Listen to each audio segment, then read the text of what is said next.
Bonjour mesdames et messieurs, Radio Jojo à l'appareil. Aujourd'hui, chronique littéraire. Je vous parle aujourd'hui d'un livre qui concerne les États-Unis. Alors pourquoi un livre qui concerne les États-Unis? Comme chacun sait, là on est en période électorale chez eux, là, puisque ça va commencer en novembre, ou c'est octobre, je sais pas quand, la fin d'année, pour mise en place l'année prochaine. Donc c'est intéressant de se documenter un petit peu et de prendre des avis différents, à droite à gauche, comme ça. Et donc je me suis retrouvé, on va dire par inadvertance et au hasard, par un livre écrit par un certain Firmin Rose qui s'intitule Les grands problèmes de la politique des États-Unis, collection Armand Collin, publié en 1935. Donc là, vous le savez, j'aime bien faire des fois des bonds dans le temps, comme ça, de lire des livres d'il y a longtemps, pour voir un peu comment c'était amené, comment c'était analysé. Et là, effectivement, un livre historique, bah, c'est d'autant plus de saveur, parce que vous avez vraiment une vision différente, quoi, et qui des fois, comment dire, se contredit avec le temps, ou diffère, ou des fois est confirmé. Donc c'est ça qui est intéressant. Et on va voir d'ailleurs la qualité de ce livre. Alors ce Firmin Rose, c'est pas n'importe qui. Alors moi je l'ai découvert en lisant le livre, mais c'est un spécialiste des États-Unis. C'est un mec qui a beaucoup écrit sur les États-Unis. Donc là par exemple, il est sur aussi l'Angleterre, très anglo-saxon, mais particulièrement les États-Unis quand même. Voilà, l'énergie américaine en 1909, l'Amérique nouvelle en 23, les États-Unis d'Amérique, territoire, population, vie économique, vie politique, vie sociale et intellectuelle en 27, histoire des États-Unis, un volume de la collection Les grandes études historiques en 30, donc là je pense que c'est du sérieux, évolution des idées et des mœurs américaines en 31, de Roosevelt à Hoover en 31, vue générale de l'histoire du Canada en 34, voilà, il y en a d'autres encore, mais ça c'est les plus gros. Donc c'est un spécialiste, c'est un mec qui semble quand même extrêmement sérieux. Il a un collège à son nom, qui est à Limoges. Et c'est un mec qui a reçu la Légion d'honneur, qui a gagné des prix de l'Académie française à différentes années. Il en a 3 là, ou 4. 4 si si je lis bien. Officier de l'instruction publique. Il a reçu aussi la Francisque. Voilà, donc c'est un mec qui est né en 66 à Limoges et mort en 57 à Paris. Enseignant, essayiste, critique et historien français. Donc c'est pas quelqu'un, voilà, c'est quelqu'un de sérieux et donc c'est intéressant. Donc on va essayer de, comment dire, on va lire un peu ce qu'il nous a écrit. Donc je disais l'intérêt de lire un livre publié en 35, parce qu'on va me dire à quoi ça sert de publier un truc 35 pour les élections de 2020. Donc là, je réponds simplement, ce qui est intéressant, c'est une autre façon de voir les choses, parce que déjà on est avant 39-40. Donc ça, c'est pas mal. Et surtout, et c'est ça qui est prégnant dans le livre, c'est qu'à cette époque-là, le gros événement mondial, c'est la crise de 29. C'est pas 39-40, c'est cette crise de 29. Donc là, on va avoir un peu une vue croisée et un peu spécifique par rapport à ce qu'on a l'habitude de voir, parce que nous, on voit tout par le prisme depuis 39-40. Là, on est avant, et on est à 29. Donc voilà, ça c'est intéressant. Et c'est pourquoi on a lu ce livre qui m'est arrivé, comme je le disais au départ, par inadvertance. J'ai emménagé chez quelqu'un et la personne en partant a laissé des livres, dont celui-ci. Et donc c'est pour ça que je l'ai lu et que je vais vous en parler ce soir, ou cet après-midi, ou ce matin, selon les horaires à laquelle vous écoutez cette petite émission. Alors ce livre, comme son nom l'indique, il nous parle des grands problèmes de la politique des États-Unis. À travers, si vous voulez, dans la lecture, la présentation des antagonismes profonds qui existent aux États-Unis entre ce que j'appellerais, après la lecture de ce livre, l'esprit intérieur, c'est-à-dire quelque chose qui s'est matérialisé politiquement par exemple, la volonté d'indépendance par rapport à la couronne d'Angleterre, la confédération, c'est-à-dire les sudistes, contre l'Union, le courant régionaliste qui a existé suite à la guerre de sécession notamment, l'anti-migrationnisme également, et à la fin l'isolationnisme. Donc c'est cet esprit intérieur, il est un peu muté au gré des circonstances historiques. L'isolationnisme, c'est le courant contemporain en 1935, hein, pour Firmin Rose, c'est ce courant-là.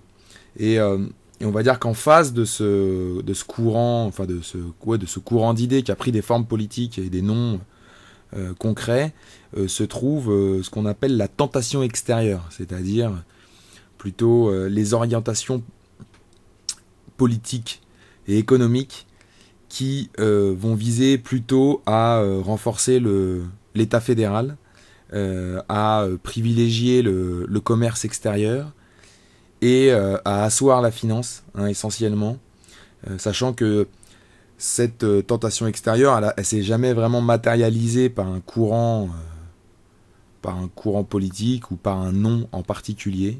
Elle aussi, c'est des orientations qui ont été prises selon les circonstances historiques par les membres des deux partis. Cet antagonisme, il est renforcé et surtout il est, constitué, il s'articule autour des problématiques économiques, hein, que rencontre le pays. C'est quelque chose qui est au cœur de l'histoire américaine, hein, l'économie, et c'est on va dire le point de repère, le point de pivot qui fait que il y a cet antagonisme entre l'esprit intérieur qui est déterminé d'une certaine vision des USA et la tentation extérieure qui lui répond à d'autres aspirations que par rapport à ce que doit être le pays, les États-Unis. Alors évidemment, il y a un autre problème qui existe aux États-Unis, qui est le problème racial, qui est traité dans ce livre. Voilà, il y a un chapitre qui lui est dédié, même c'est le premier d'ailleurs, l'unité nationale et le problème racial, qu'on va pas traiter ici, on va pas l'aborder ici en détail. On va juste simplement rappeler que effectivement, il y a un problème racial, notamment entre les blancs et les noirs, hein. Je pense qu'aujourd'hui, on voit bien avec l'actualité que ça n'est pas quelque chose qui a été résolu, hein. Vous avez une vision de 35 là, qui décrit des problèmes qui sont à peu près ce qu'on a aujourd'hui. Donc là-dessus, les États-Unis, on peut pas dire qu'ils aient beaucoup progressé. Et aussi le problème racial, mais là qui est un peu différent, qui est des natifs avec les immigrés. Et ça aussi, c'est un problème qu'on a. C'est une tension, on va dire, sociétale qui existe, qui perdure. Et là, comme on parlait de l'élection tout à l'heure, un peu on se documente par rapport à l'élection de Donald Trump contre Joe Biden. Bah, Joe Biden, il a tenu un propos il n'y a pas longtemps, là, en disant que bientôt les WASP, ils seraient plus la communauté première, de plus de 50%, majoritaire plutôt, aux États-Unis, et que c'était une bonne chose pour le pays, blablabla. Ce qui montre que ces problématiques-là, et cette problématique-là, natif, immigré, elle date de près de plus de 100 ans, de 120 ans, 130 ans. On voit qu'il y a pas mal de choses aux États-Unis qui n'ont pas évolué par rapport à tout ça. Et ce problème racial, il en fait partie. Donc ici, on va pas trop. Le livre, il parle pas spécialement de ça. Il le met un peu en contexte sociétal, quoi, pour qu'on comprenne que, au-delà des antagonismes économiques, il y a aussi toute une dimension sociétale qui doit être prise en compte dans la construction de la politique intérieure ou extérieure américaine. Et ça, c'est quand même très, très important. Donc si l'économie détermine des antagonismes profonds, hein, ça veut dire que c'est autour de ces sujets-là que se matérialisent les confrontations les plus fortes et les plus vives entre ce que j'appelle l'esprit intérieur et la tentation extérieure. On va commencer par rappeler, en tout cas ce que nous explique l'auteur, ce qu'est l'économie américaine, ce qu'est son modèle. Donc l'auteur, lui, il nous explique que l'économie américaine, elle se caractérise par la rapidité de son développement. C'est vrai, il est difficile de dire l'inverse. C'est un pays qui a connu une croissance exponentielle à tous les points de vue, très rapidement, très très fort. Et ça, il y a plusieurs facteurs. Alors, un des facteurs principaux, suite à son indépendance, En gros, c'est quand même la conquête de l'Ouest. Voilà. On va rappeler que les colons, ils arrivaient sur la côte Est, beaucoup, et qu'au fur et à mesure qu'ils ont gagné la guerre contre les Indiens et tout ça, ils sont allés de plus en plus à l'Ouest. Et ça s'est notamment pas mal développé quand il y a eu le bateau à vapeur qui est arrivé, qui a permis aux gens, voilà, selon les fleuves, en suivant les fleuves et tout, d'aller plus profond dans le pays, plus à l'Ouest. Ça a correspondu aussi à une vague d'immigration qui était assez importante, de 1 million de personnes ou 9 millions de personnes. Enfin bref, un bon montant de personnes. Attendez, on va regarder ça en détail. Donc c'est bien 9 millions d'Européens, par exemple, qui arrivent entre 40 et 80. Donc, enfin, oui, 9 millions d'Européens, voilà. Beaucoup des Écossais, des Irlandais, des Allemands, des Scandinaves, qui viennent peupler l'ouest des États-Unis. Et donc ça fait croître le marché américain en interne. Et donc la rapidité du développement, elle s'appuie d'abord sur la conquête de l'Ouest. Pour qu'on ait un repère historique, ça c'est pour vous, il faut se rappeler qu'en 1850, on touche le Pacifique. Voilà. Ils touchent le Pacifique en 1850. Ça veut dire qu'ils ont mis quand même entre l'indépendance en 76, et le Pacifique, mais ils ont mis 75 ans à traverser le pays quand même. Et pour montrer à quel point ça va vite, c'est qu'entre 53 et 75, donc c'est juste après, voilà, qu'une fois qu'ils ont commencé à faire les premières villes et qu'il a fallu relier l'Est et l'Ouest, ils ont posé 50 000 km de rails en 20 ans, pour pouvoir, on va dire, connecter le pays et améliorer les voies de communication. Donc pour ceux qui veulent voilà, il y avait Hells on Wheels par exemple, qui est une série qui parlait de ça. Voilà. Le deuxième volet qui permet cette rapidité de croissance et de développement économique, c'est évidemment l'immigration, essentiellement européenne. On va pas rentrer dans le détail, mais vous pouvez garder en tête qu'il y avait une immigration asiatique qui était aussi assez importante au début, la fin 19e, et qu'elle a été fortement restreinte pour des raisons économiques, comme toujours, je l'expliquais, et parce que simplement l'ouvrier chinois, il valait pas cher, et donc les blancs, ça leur allait pas, donc ils ont bloqué l'immigration. Ils ont bloqué l'immigration asiatique pendant longtemps, pendant 40 ou 50 ans. Là. Et en contrepartie, ils ont laissé les Européens venir. Et donc il faut voir que entre 1880 et 1914, c'est 22 millions de personnes qui arrivent. Donc je ne sais pas si vous voyez le bond démographique, mais il est gigantesque. Pour donner un ordre d'idée, en 1800, vous avez donc au moment un peu après l'indépendance, un peu après l'indépendance, voilà, au début du 19e, vous avez 5 millions d'habitants aux États-Unis. En 1850, quand on touche le Pacifique, vous en avez 23 millions. Et en 1880, donc au début de cette vague-là, vous en avez 50 millions. Et juste avant la guerre, en 1910, vous en avez 92 millions. Donc c'est pour dire à quel point il y a beaucoup de gens qui sont arrivés. Donc la croissance démographique, ça a fait gonfler le marché intérieur de manière incroyable.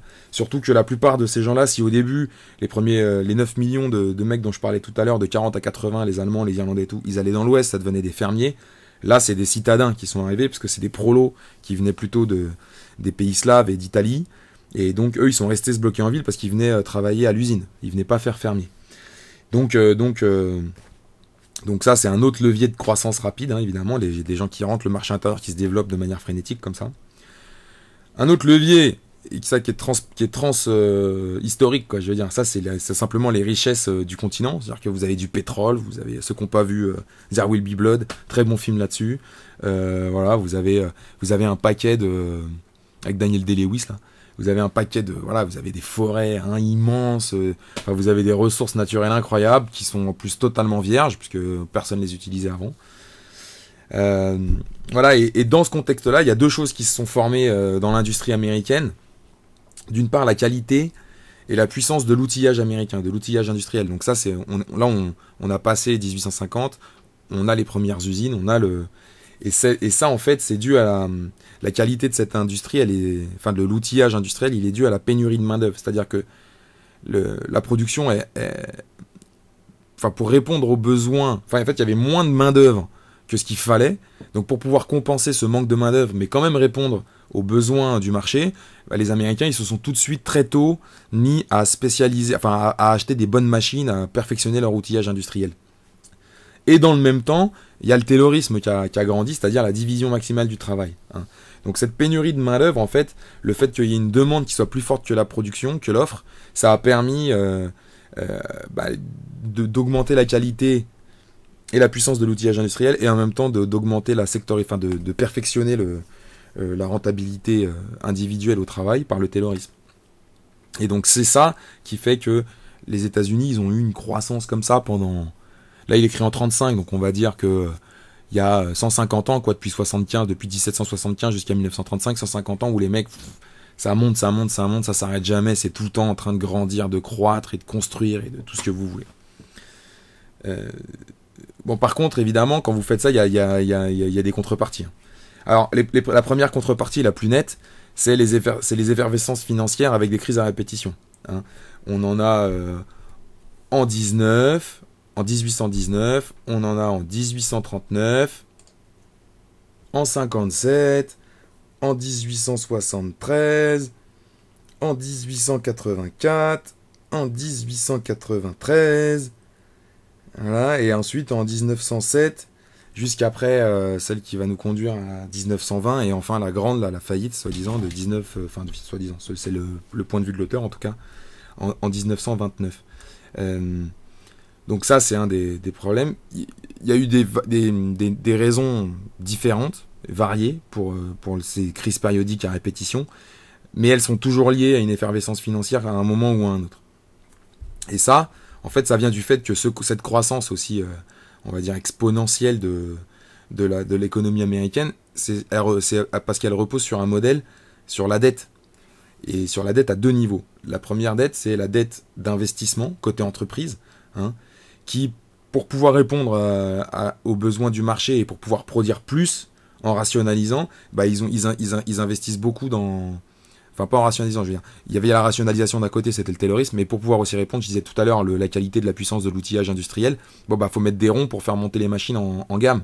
Donc, tu t'endettes pour ça. Et en face de ça, pour pouvoir absorber la production qui n'arrêtait pas d'être de plus en plus performante, donc de produire de plus en plus, bah il fallait pouvoir, avoir des gens qui achètent. Alors les gens qui achètent, comme je disais tout à l'heure, il y avait une pénurie de main d'œuvre, donc les salaires des ouvriers étaient bien payés, donc ça permettait d'éponger une partie de la production. Mais aussi, il y avait un crédit pour les consommateurs. Voilà, c'est-à-dire que ça a toujours été quelque chose de très répandu, de s'endetter pour pouvoir consommer. Donc ce modèle-là, évidemment, il a des limites. Et ces limites, elles ont été trouvées en 1929, comme on va le voir un petit peu plus tard, voilà, qui a concentré énormément de contradictions et de problèmes de gestion générale, ce qui a provoqué une crise incroyable. Et il y a un autre versant de une autre contrepartie de ce modèle économique américain, états-unien même, on pourrait dire, c'est la naissance des trusts. C'est-à-dire qu'en fait, très tôt, ils vont avoir des entreprises qui s'accaparent tout aux États-Unis, qui sont capables, voilà, la puissance capitalistique, elle va être renforcée énormément, donc en s'appuyant sur la dette qu'elle vend, évidemment. Et ce capital, hein, ces grands trusts industriels qui ont énormément d'argent, même s'il y aura des lois antitrust dès 1890, donc c'est pour montrer que, et là déjà je pense que la situation elle était, moi j'ai pas, enfin c'est pas un livre sur ça, donc ils en parlent pas spécialement, mais ils expliquent quand même qu'effectivement, voilà, c'est une des contreparties, et c'est quelque chose qui a pesé et qui va aussi peser sur l'aspect sociétal de la société dont on parlait avant, hein, qui a un problème racial, et vous avez également un problème social qui est très très très important aux États-Unis, avec des gens très très très très riches et des gens très très très très pauvres. Et ça date depuis toujours. En fait, c'est lié au modèle américain. C'est lié à son modèle économique. Donc quand on lit le livre, on se dit que l'enjeu un petit peu de la politique, des grands problèmes de politique aux États-Unis, c'est de trouver cet équilibre entre l'esprit intérieur, c'est-à-dire la défense du marché intérieur, la défense de l'américain moyen, la défense de la production américaine et la gestion du poids, du capital et de la finance sur le peuple américain. Et puis la tentation extérieure, hein, donc c'est plutôt voilà, tous ceux qui vont tirer bénéfice de l'exportation et du commerce international. Et c'est-à-dire ça, beaucoup, c'est les mecs de, quand même, faut le dire, voilà, les mecs de Wall Street qui eux sont bien contents, et les commerçants de l'Est, quoi, dont on va parler après, qui sont bien contents de pouvoir vendre à l'étranger un peu n'importe comment. Alors même pour reprendre un peu historiquement, même là on commence à partir de 1800 et on va voir que même dans la confrontation entre le Nord et le Sud autour de qui va mener à la guerre de sécession, ce sont les dimensions économiques qui sont extrêmement importantes et qui mènent à cette confrontation, à cette guerre civile, parce que nous on appelle ça la guerre de sécession, mais aux États-Unis ils appellent ça la Civil War, hein, la guerre civile. Et en fait, ce qu'on peut dire, c'est qu'au départ, c'est une rivalité économique entre le Nord et le Sud hein, qui va provoquer cette crise politique. Le Sud, en fait, en répondant de plus en plus aux commandes de l'Europe, hein, de l'exportation, donc en étant tout le temps, voilà, lui tourné vers l'international, en coton, hein, comme on le sait, particulièrement, il voyait la production augmenter tout le temps. Et donc, comme vous aviez beaucoup de coton sur le marché, bah, les revenus des gens du Sud, ils baissaient. Et dans le même temps, il voyait le prix des biens manufacturés, c'est-à-dire les biens industriels qui sont fabriqués au nord, lui augmenter. Et donc le sud, il commençait à se retrouver avec pris en étau, comme ça, économiquement. C'est-à-dire que malgré un développement de sa production, il gagnait moins d'argent. Là-dedans, on avait d'autres choses. Hein. Là-dedans, il y avait aussi quelque chose qui était mal vécu par les gens du nord, c'est que d'abord les colonies, elles étaient plus importantes, c'était au nord. Et à travers l'esclavage, les gens du Sud, ils se sont constitués des fortunes considérables. Et il y avait aussi cette rivalité entre ceux du Nord qui, eux, avaient des ouvriers qui devaient payer, et puis les gens du Sud qui avaient des esclaves qui le payaient beaucoup moins. Et il y avait aussi une autre tension à l'intérieur de ça, c'est que les gens du Nord, eux, ce qu'ils voyaient, c'est qu'ils ne pouvaient pas vendre leurs produits aux esclaves. Alors que les gens du Sud, eux, quand ils vendent des habits, bah, c'est pour tout le monde, hein, de l'ouvrier au patron. Et ce qu'il faut bien comprendre, c'est que la population noire dans le Sud, dans certains États, elle était même majoritaire. Donc il y avait beaucoup de noirs dans le Sud quand même. Et pas dans tous les États, mais il y a des États où vraiment il y en avait beaucoup. Et donc, quelque part, les gens du Nord, ils percevaient ça comme une fermeture du marché, quoi, comme un peu de la concurrence déloyale. Donc tout ça, ça se passe début 19e. Et en même temps que tout ça, ça se passe, comme je l'expliquais tout à l'heure, vous avez le développement de l'Ouest. C'est-à-dire que vous avez des gens qui arrivent là, et voilà, la machine à vapeur, elle s'engage dans les fleuves, vous allez plus loin, et vous commencez à développer l'Ouest. Et donc en 1850, comme je le disais, donc ça c'est 10 ans avant la guerre de sécession, vous avez le tournant où on touche le Pacifique, donc c'est comme ça, on est de l'autre côté du continent, c'est très important. Mais vous avez aussi, en même temps, et là on voit que c'est lié, l'industrie, donc qui est tenue par le Nord, qui va dépasser en valeur l'agriculture, hein, qui est tenue par le Sud. Et donc là, à l'intérieur du pays, vous avez un retournement du rapport de force. C'est-à-dire que les gens du Sud, qui étaient les plus riches, c'est un peu de l'aristocratie comme ça, bah là, ils ont été dépassés par les mecs du Nord, les Yankees, là, les commerçants, machin et tout. Et ce développement du Nord, évidemment, comme je disais tout à l'heure, il repose aussi sur cette dette hein, qui est prégnante. Et donc l'industrie, elle devient plus forte, mais en même temps, le stock de dette, il augmente dans le pays. Et donc il y a les crises, ça crée des problèmes, ça déstabilise pas mal de gens, même des fois les gens du Sud, même des fois les gens de l'Ouest, les fermiers ou les producteurs de coton, parce que effectivement il y a l'investissement, il y a des banques qui ferment, des banques qui ouvrent, tout ça c'est très compliqué. Et donc pour pouvoir stabiliser tout ça, les grands capitalistes du Nord, donc on va dire Wall Street quoi pour faire simple, bah, ils vont réussir à obtenir que l'Union, donc ça c'est l'État fédéral, en fait ils garantissent les dettes des États. Ce qui veut dire qu'en fait, ils ont mutualisé la dette. Hein, je vous la fais courte, c'est plus compliqué que ça. Hein, mais faut retenir l'idée. Ils ont mutualisé la dette de tous les pays à tous les pays.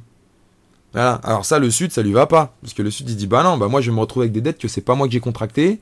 Et puis d'ailleurs, c'est pas ce qu'on avait dit au début. Parce qu'au départ, faut bien se rappeler qu'au départ, quand ils se libèrent de l'Angleterre, les 13 colonies, elles ont vocation à garder leur autonomie. Elles n'ont pas vocation à ce que l'État fédéral se mêle et se mette au-dessus et écrase tout, en fait. Et bah là, finalement, à cause de ces stocks de dettes, à cause de ce développement économique, bah, c'est ce qui va se produire. Et c'est là que ça va mener à une confrontation armée entre les gens du Sud et les gens du Nord. Et c'est bien pour ça que c'est important de rappeler que la question de l'esclavage, elle a cristallisé, pour les raisons que je vous expliquais avant, et pour celles qu'on pourra expliquer, enfin qu'on va donner maintenant, c'est aussi pour les questions morales, parce que les gens trouvent que c'était pas bien l'esclavage, et c'est vrai que c'est pas bien l'esclavage, ça c'est une évidence.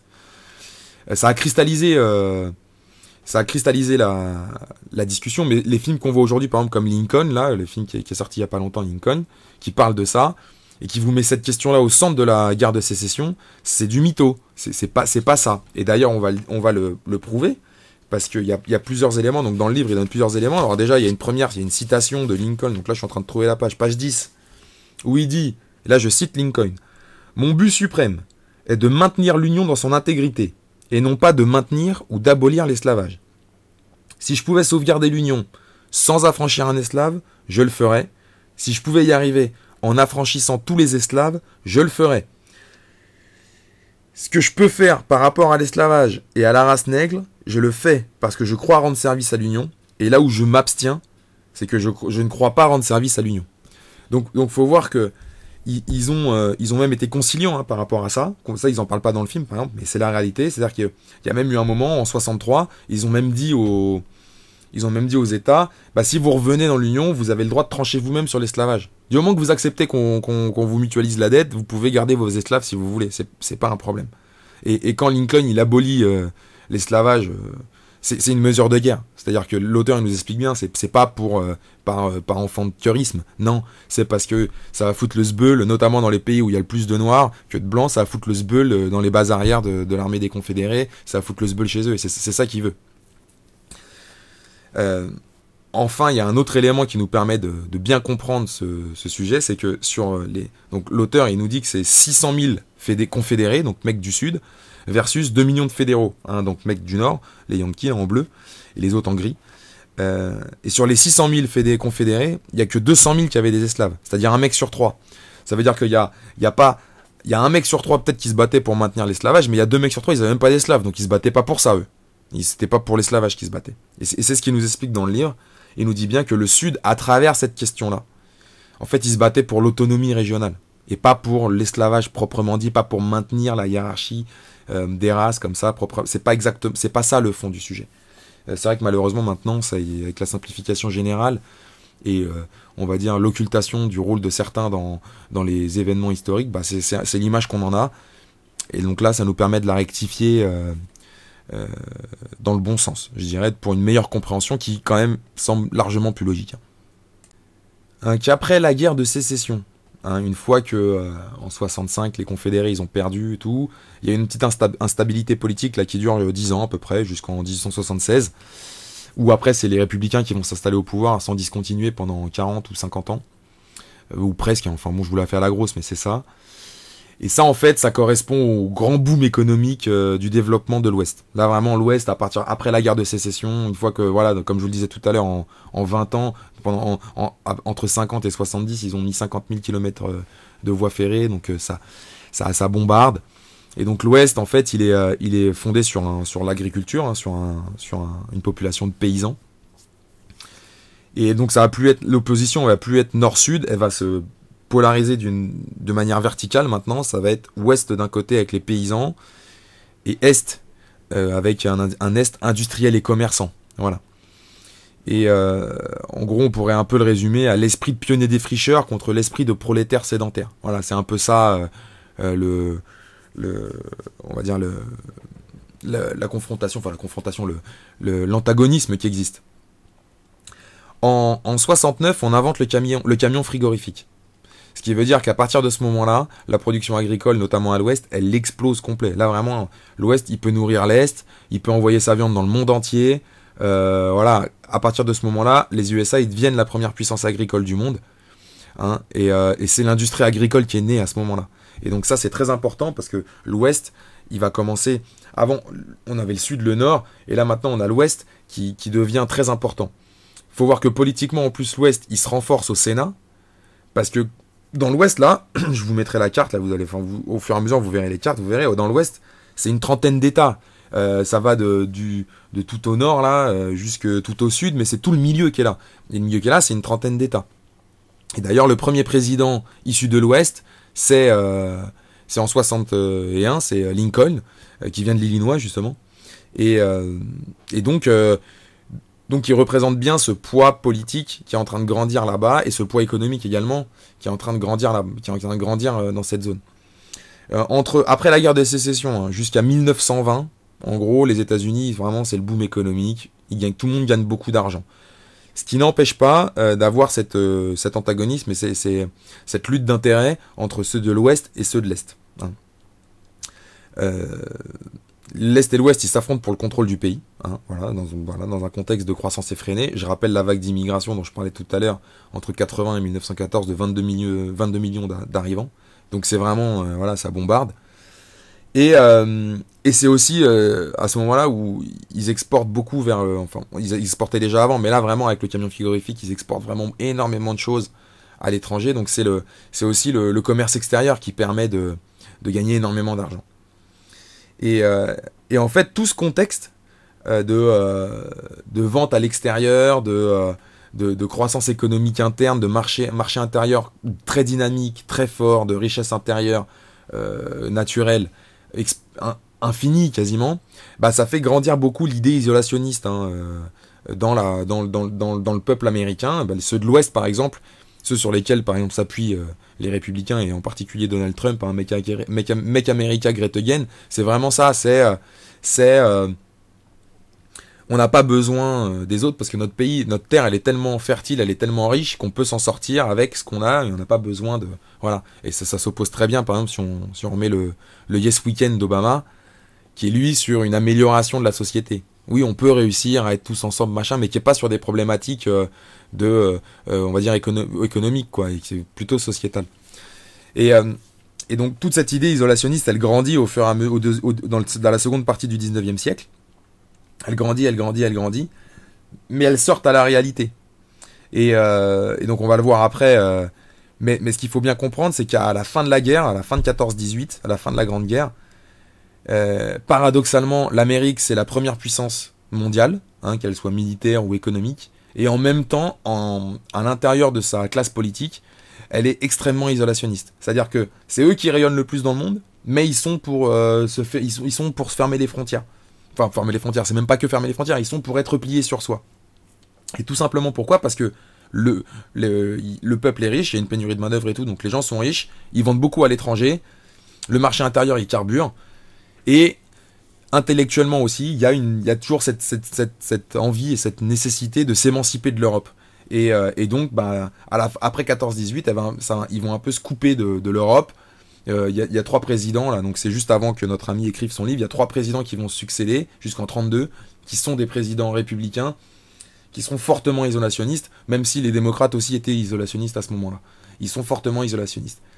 Et pour l'auteur, c'est un peu tout ce contexte-là qui va provoquer la crise de 29, dont on va reparler un peu après, et en fin de vidéo.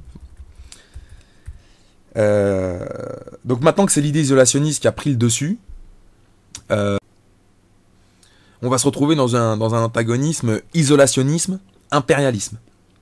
En fait, le problème, c'est que l'isolationnisme, il n'est pas possible, hein, comme je le disais, pour un pays qui a la place des USA, parce qu'ils sont connectés à la terre entière et ça va vite se voir.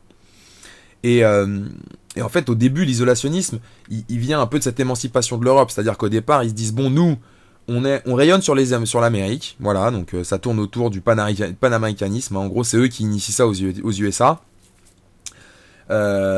En disant, voilà, nous, on se tient à distance des colonies européennes, on fait pas chier, vous nous faites pas chier en Amérique, quand il y a un problème avec un pays américain, c'est nous les boss du continent, c'est nous qui déterminons comment ça se règle, mais on s'arrête là. Et en fait, à travers la croissance économique qu'ils ont, bah, ils vont avoir différentes problématiques qui vont naître de ce positionnement et de contradictions qui vont naître. D'abord, ils vont commencer un peu à devenir de plus en plus interventionnistes dans le reste de l'Amérique. Donc je parle pas du Canada parce que c'est chez eux, mais je parle de toute l'Amérique latine. Alors même s'il y a une proximité géographique avec on va dire des problèmes géopolitiques communs et tout ça, c'est des pays qui n'ont rien à voir sur le plan historique, sur le plan religieux, sur le plan culturel. Et en fait, bah, les États-Unis vont commencer un peu, avec la puissance du dollar, à racheter toutes les entreprises d'Amérique latine pour mettre la main sur et verrouiller un peu le contrôle qu'ils ont de cette zone-là. Et puis, vers 1900, donc en 1898, en fait, ils font la guerre avec l'Espagne et ils récupèrent les Philippines. Et en fait, là, à partir de ce moment-là, hein, ils sont vraiment une puissance mondiale. Je veux dire, avant la guerre contre l'Espagne, avant la récupération, la main sur les Philippines, on savait qu'ils avaient, voilà, ils avaient déjà un peu lancé le panaméricanisme et tout ça. On savait qu'ils avaient un rayonnement, on va dire, continental. On savait que c'était une puissance économique grandissante, un pays en feu et tout, voilà, très bien. Mais ça s'était pas encore transformé militairement parlant. Et non plus conceptuellement parlant, ils s'étaient pas encore projetés en se disant on peut aller loin et on peut devenir un arbitre, voire même un décideur pour des choses qui se passent de très loin. Et en 1898, quand ils vont battre les Espagnols et qu'ils vont récupérer les Philippines, c'est exactement ce qui va se passer. Et c'est là qu'ils vont aussi comprendre en fait que l'avenir pour eux, après avoir beaucoup travaillé avec l'Europe, bah en fait c'est le Pacifique et c'est la Chine. Et c'est ça, c'est l'Asie quoi en gros, hein, mais on appelle ça, l'auteur appelle ça le problème du Pacifique. Et c'est-à-dire la relation à venir avec l'Asie. Et c'est à partir de 1898, à partir du moment où ils récupèrent les Philippines, qu'ils vont mettre un pied en Asie, hein, et, qui vont devenir de plus en plus interventionnistes. Pour mettre ça en perspective, par exemple, on peut voir qu'entre 1880 et 1900, donc c'est-à-dire jusqu'au moment où ils vont récupérer les Philippines par la force, bah, les importations de Chine, elles avaient augmenté de 35%. Hein, donc voilà, ça pesait 135 millions de dollars à ce moment-là, donc il y avait un fort mouvement, quand même plus de 35%. Bon, en 20 ans, c'est pas rien, mais surtout c'est que les exportations vers la Chine, hein, elles avaient été multipliées par 20. C'est-à-dire qu'elles étaient passées à 76 millions et avant c'était 3 millions 20 ans avant. Donc vous imaginez, on va dire, la pression financière et économique qu'un flux comme ça peut mettre sur la politique extérieure des États-Unis. Donc à la fin, comme par hasard, hop, bah, ça se termine par une guerre où les mecs ils viennent mettre des bases militaires aux Philippines. Tout ça en même temps, il faut voir qu'en même temps de tout ça, qu'est-ce qui se passe? Vous avez le canal de Panama. Et le canal de Panama, il ouvre en 1914, au moment où ça commence la guerre en Europe. Donc là, les États-Unis, ils sont vraiment, je veux dire, en plein, quoi. Ils ouvrent le Pacifique, c'est la guerre en Europe où il va y avoir énormément de besoins qui va arriver de là-bas. On va en parler dans 2 minutes. Donc, c'est quelque chose de très important. Et donc, l'avenir pour les USA, c'est le Pacifique. Et ce développement, en fait, il est en confrontation avec le Japon. Parce que le Japon, eux aussi, c'est un empire. Eux aussi, ils sont en développement important. Eux aussi, ils sont certaines qualités. Moi, je connais pas bien l'histoire du Japon, donc je pourrais pas en parler plus que ça. Mais l'auteur, lui, il fait remarquer que ces deux impérialismes-là, qui se battent pour la Chine, en gros, eh ben, à court terme, il pense que ça va tourner marron, que ça va tourner chocolat et que ça va se terminer par se taper sur la tête. Et puis, bah, je veux dire, le mec, il est bon, parce que t'es en 35 et en 39, bon, bah, ils se font la guerre dans le cadre de la Seconde Guerre mondiale. Ils se font la guerre dans le Pacifique, nos amis japonais, nos amis américains. Donc là, on peut voir que notre ami Firmin Rose, hein, l'auteur de ce livre, bah, il est pas mal. Hein, il est pas mal du tout. Donc en fait, c'est vraiment ça qui va déterminer à partir du début du XXe siècle la politique extérieure américaine. Hein, c'est l'enjeu des routes commerciales, la sécurisation des débouchés, hein, de sa production. Ça va devenir grandissant dans la politique américaine. Et il y a 14-18, donc je disais, 14 on ouvre le canal de Panama, donc ça leur ouvre la Chine et l'Asie encore plus. Il y a la guerre en Europe qui se déclare. Et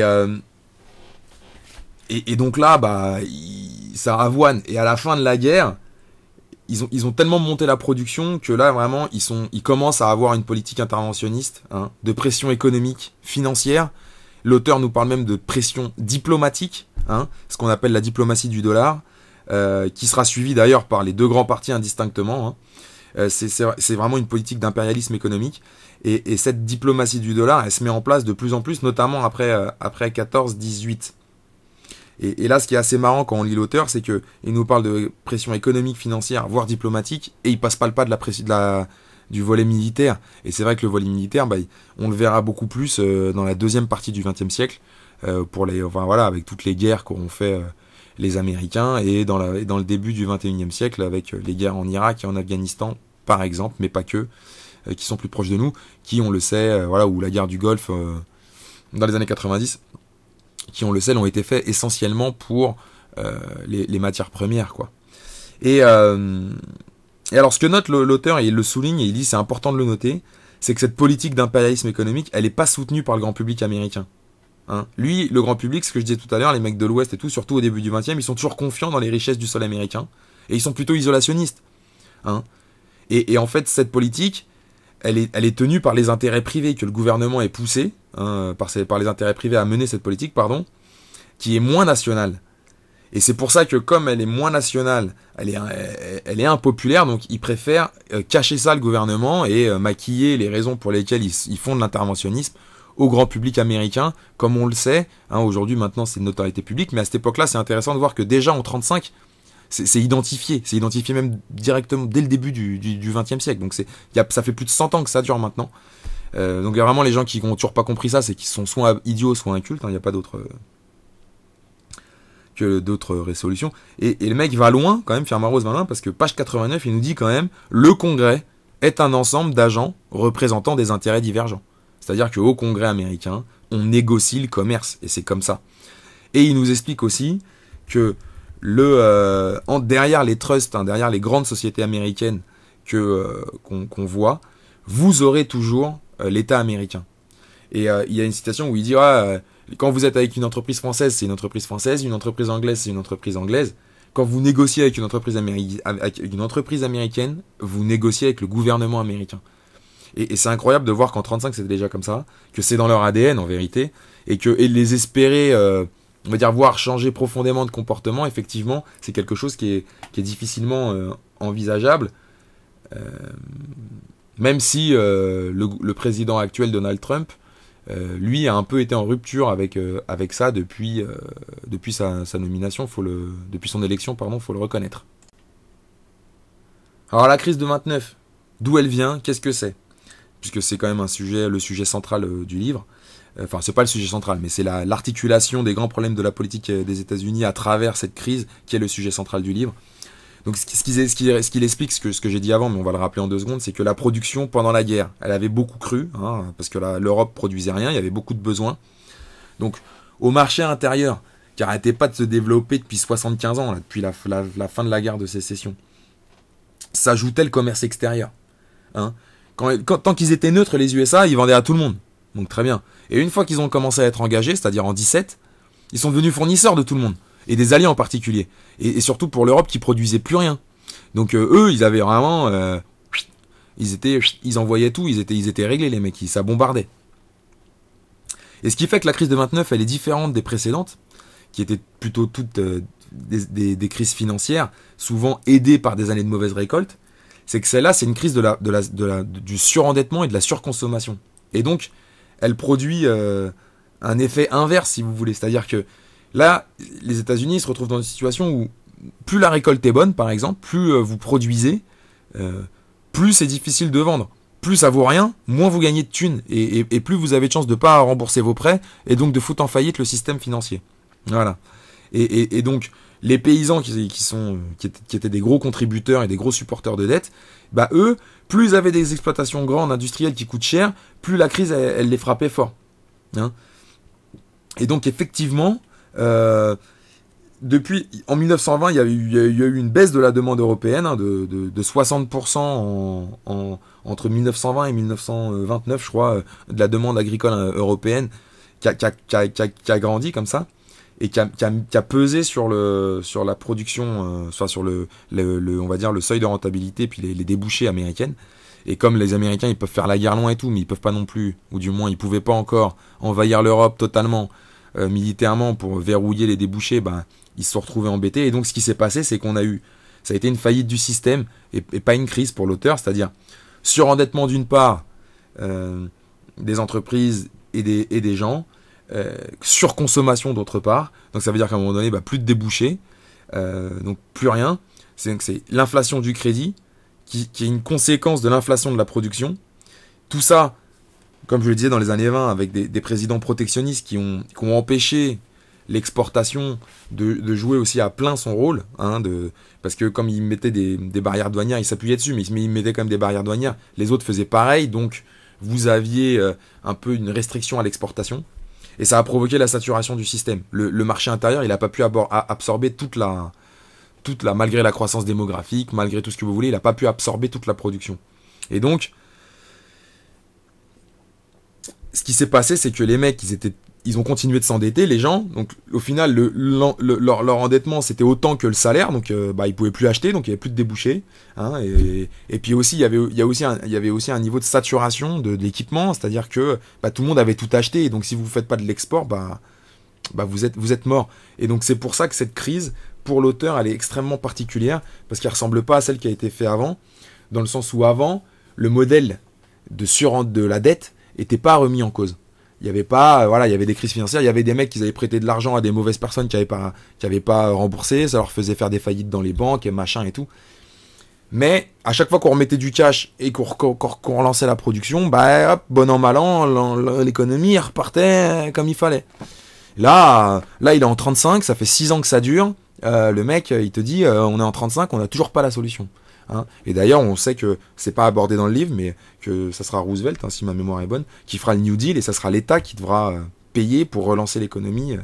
Puis après, il y aura la guerre en 39-40 qui va on va dire, leur permettre de vendre beaucoup, Alors l'auteur, quand il se pose la question un peu, il essaie un peu d'imaginer des pistes de sortie. Alors il dit le premier problème qu'on a, c'est que le problème, c'est que démocrates et républicains, les partis, ça veut rien dire. Bon, je l'ai dit avant, mais ce qu'il dit, c'est ça, c'est que, je veux dire, aujourd'hui, il gère plus des problèmes de l'américain moyen, hein, il gère des problèmes qui sont plus connectés vraiment aux gens du pays, quoi. Et ça, c'est un problème de fond. Et donc, ça, on va dire, c'est un frein à trouver une solution pour repartir,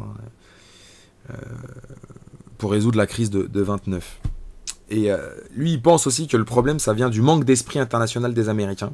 Ça, c'est globalement parce que c'est l'Ouest qui a marqué la mentalité américaine, les pionniers, la richesse intérieure. Voilà, ça, c'est très fort dans la mentalité américaine. Et en fait, ça, quelque part, ça les empêche de voir le monde de manière un peu plus globale et de sortir un peu des carcans intellectuels qu'ils ont. Et ça, il pense, l'auteur, que c'est un problème de fond. Et donc pour lui, ce qu'il faut, c'est que les USA, ils assument leur place de numéro 1 mondial. Hein, et pas qu'ils fassent comme là, en étant numéro 1 mondial, tout en bloquant tout,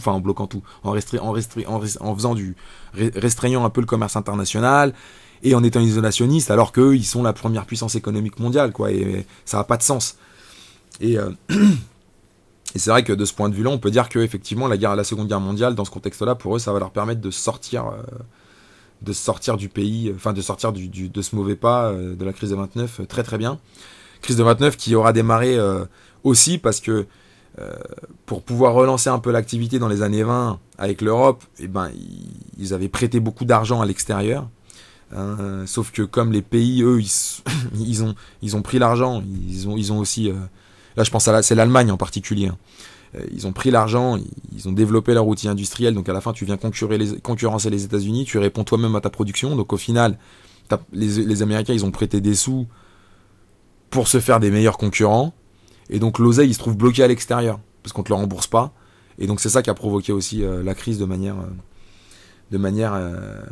importante. Et donc dans ce contexte-là, effectivement, la Seconde Guerre mondiale elle tombe à pic parce que ça leur permet de remettre les compteurs à zéro, de rouvrir les marchés, beaucoup de casse, beaucoup de trucs, et puis d'avoir envahi militairement quand même l'Europe pour s'assurer certaines débouchées. Hein. Donc on voit bien qu'il y a eu un basculement à ce moment-là. Alors l'auteur, lui, quand on le lit, effectivement, il est plutôt impérialiste, clairement. Mais il est humain, c'est-à-dire que je crois pas qu'il aurait signé pour la Deuxième Guerre en Irak, par exemple. Je pense pas qu'il serait allé jusque-là. Et d'ailleurs, à ce moment-là, les États-Unis, dans ce contexte-là, ils ont énormément de marge. Ils sont très en retrait par rapport à ce que moi j'ai pu connaître depuis que je suis né, par exemple, en 82. Et ils sont très en retrait, là, ils sont carrément isolationnistes. Donc voilà, lui, il pousse, il leur dit non, qu'il faut qu'ils prennent leur place de numéro 1 dans le monde, il n'y a que comme ça qu'ils vont pouvoir s'en sortir. Donc voilà, et ça c'est la crise de 29. Pour conclure, je vais me permettre un petit commentaire perso, puisque on a dit en introduction qu'on avait lu ce livre. Moi, c'était pour se documenter sur les États-Unis, et puis là, on fait la vidéo parce qu'il y a l'élection à venir entre Donald Trump et Joe Biden qui va prendre corps en novembre. Et c'est vrai que quand on regarde ça comme ça, là, avec à la lumière de ce que nous donne comme information Firmin Rose, On a l'impression que Trump s'inscrit quand même plutôt dans une tradition isolationniste lui aussi. Euh, il est plutôt non interventionniste hein, en termes de voilà. Et bon alors par rapport à toutes les avancées qui ont été faites ces 70 dernières années. Hein, donc voilà, mais il a retiré pas mal de troupes à l'étranger. Il est là pour voilà, il essaye de ne pas provoquer des conflits militaires, de pas venir par la force verrouiller les intérêts américains. Il a cherché aussi à, on va dire, à redorer le marché intérieur et ça, il l'a fait en faisant des restrictions d'importation, notamment, donc on a vu passer contre l'Allemagne sur l'acier et aussi contre la Chine, largement plus fortement. Et ça, c'est corrélé avec une politique de limitation de l'immigration, hein, qui tire les salaires vers le bas. Donc, il essaye de retrouver un petit peu, je dirais, Donald Trump, cet esprit originel des pionniers de l'Ouest, hein, qui caractérise l'esprit américain. Euh, par voilà une remontée du niveau de vie de l'américain moyen.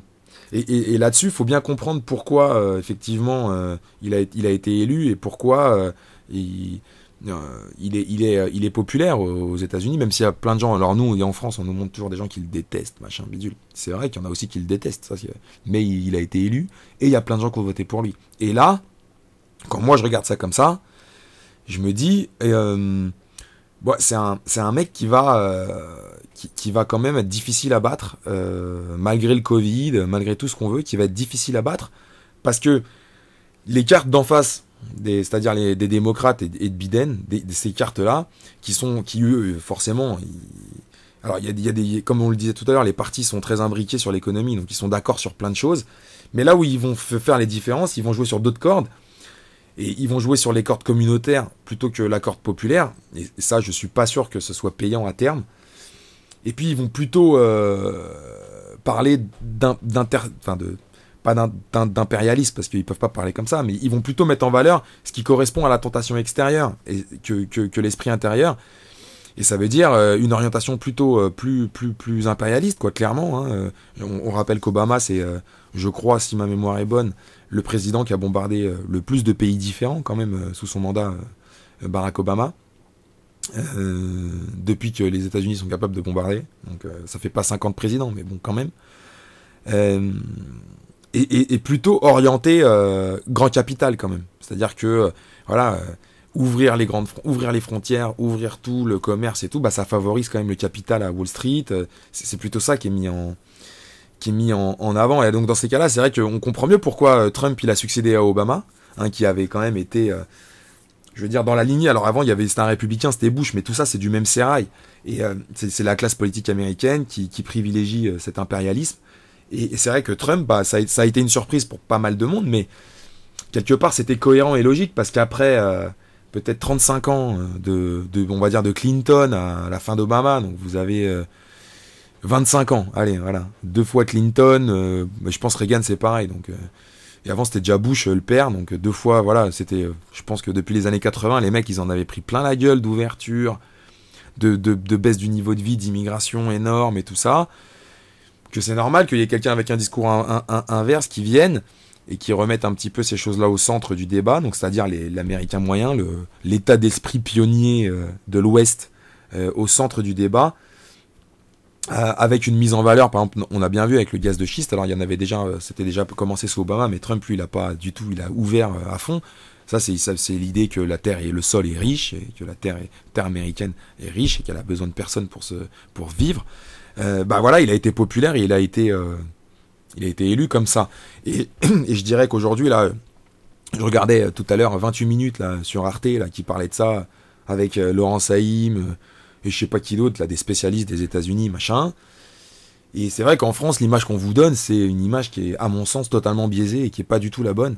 Et, et Donald Trump aujourd'hui, donc ça c'est le petit pari de fin de vidéo que je fais, mais je pense qu'il sera, qu'il sera réélu sur les mêmes thématiques, et parce que les thématiques qu'il avait mises en avant en 2016, il a tenu ce qu'il a dit, ou du moins il a tenté de le tenir, ce qui est objectif. Hein. On peut être trouvé que c'est une mauvaise politique, ça moi je ne dis pas que c'est bien ou mal, je m'en fous personnellement. Mais je remarque que ça, et je vois pas comment les autres, en face, les démocrates, ils vont venir en disant que bah il faut faire moins la guerre avec la Chine, sachant que les gens ils vont comprendre ça comme délocalisation ou réduction de la production interne, qu'il faut pas lutter contre l'immigration clandestine alors que les mecs ça pèse sur le salaire moyen américain.